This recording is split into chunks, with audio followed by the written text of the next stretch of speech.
Bonjour les Sagittaires, bienvenue pour votre horoscope du mois de mars 2015. J'espère que vous êtes en forme. Voyons ce que les énergies planétaires vous apportent, vous concoctent comme programme d'évolution.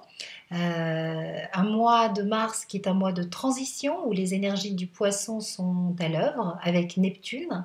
Neptune qui nous fait avancer en nous poussant à être réaliste, puisque Neptune est au carré de Saturne, et à nous incarner, hein, à ne pas partir dans des rêves pour oublier qu'on est venu sur Terre pour exister.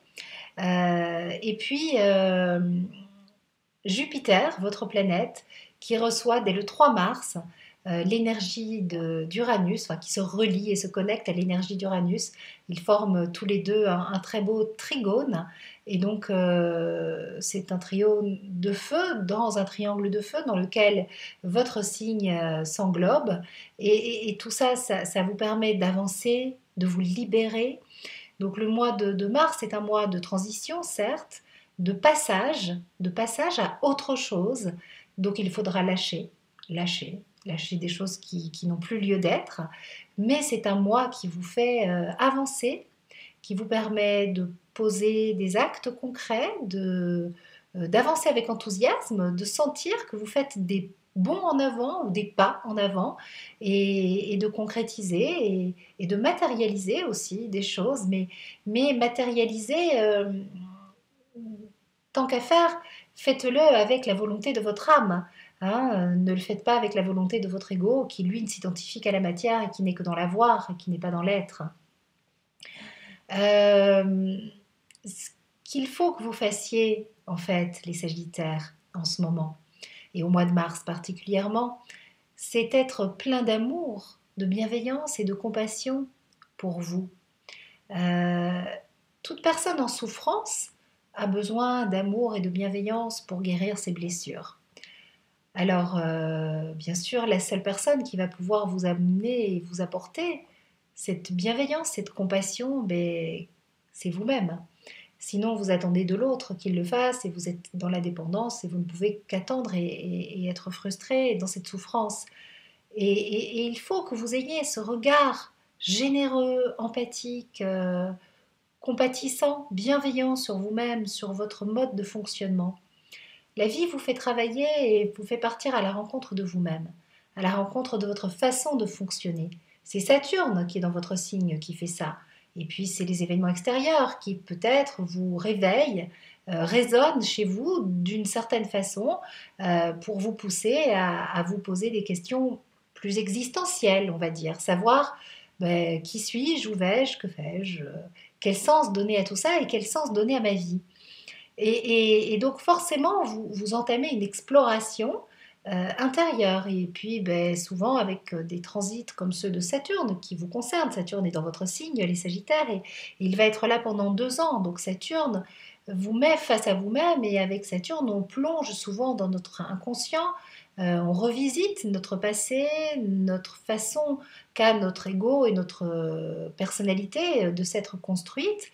Et dans cette exploration de nous-mêmes, il est très important d'avoir un regard serein et de partir à la rencontre de nous-mêmes à notre rythme, avec beaucoup d'amour, et ne pas nous juger, être dans une approche de sérénité dans ce travail sur nous-mêmes, et d'observer finalement nos modes de fonctionnement, nos structures, notre façon de faire, non pas comme quelque chose de condamnable, puisque c'est des conditionnements, c'est des structures qui se sont mises en place avec des systèmes de défense, avec des angoisses, avec des peurs profondes.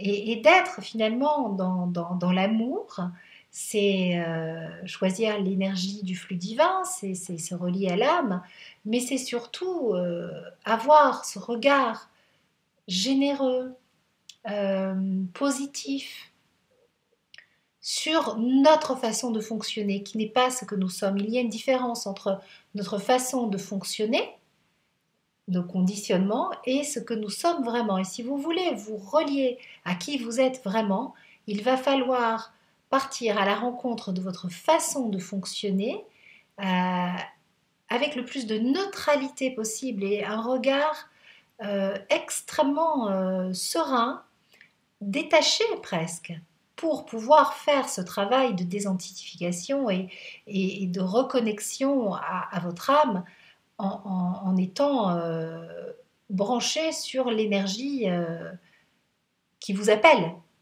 qui vous permet d'évoluer.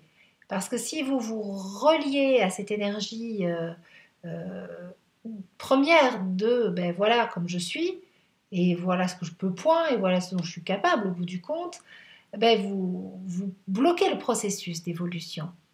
Donc, la vie vous fait travailler dans cette période de grands changements, de grande évolution, euh, de façon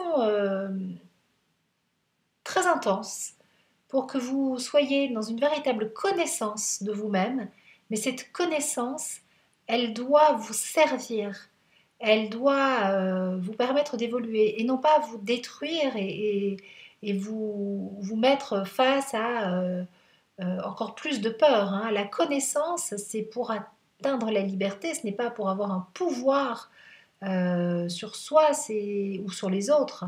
Hein. Le regard que l'on porte sur soi, le regard que tu portes sur toi, Sagittaire, doit être bienveillant. Et ce travail que tu effectues en ce moment, où tu pars à la rencontre de toi et de tes structures, et bien, il doit être serein, fait dans la sérénité. Tu vas à la rencontre de toi et tu explores comment tu fonctionnes et ce qui a été mis en place et ce dont tu veux te libérer. Ok, Sagittaire? Je vous embrasse, les Sagittaires. Je vous souhaite un très beau mois de mars, des énergies pas mal du tout quand même. Hein. C'est pas mal. Hein. Ce petit trigone Jupiter-Uranus, vous m'en direz des nouvelles. Gros bisous et au mois prochain, mois d'avril, pour voir ensemble comment continuer d'avancer et d'inspirer les autres et la vie avec les énergies planétaires qui sont à l'œuvre. Ciao!